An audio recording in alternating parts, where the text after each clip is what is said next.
Hello everyone, today I'm going to show you how to sign in with Minecraft Bedrock Edition. Make sure to watch the video until the end, not to miss any important details, like and subscribe. So currently I'm using the Minecraft Bedrock Edition, but you can apply this to any different machine, such as on Windows or Xbox or any other device, because they're all using the same edition of Minecraft Bedrock. So all you have to do is to simply click on the profile, which is going to be on the left section, and this is going to show you this menu where it tells you to sign in with Microsoft.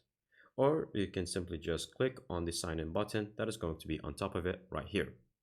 Once you do that, it's going to redirect you to Xbox official website. And now from here, all you have to do is to click on sign in. Once you click on sign in, you're going to make sure to sign in with your Microsoft account. So from here, I have a Microsoft account saved, but if not, you can just click on use another account and you can manually type in your Microsoft account details. So once you do so, you're going to just click here and you're going to make sure to click on continue.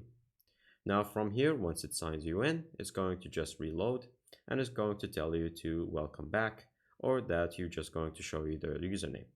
Now, if you don't have an Xbox account with Microsoft, then simply go to your computer or to the website and make one.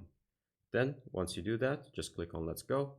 And once it reloads, it's going to just enter Minecraft once again. And now we are fully signed in. And as you can see, if we go to our profile, then you can see the full overview. And once you click on stats, you can see all the stats from the account saved right there. And that is pretty much it. Thank you guys for watching. See you next time. Bye-bye.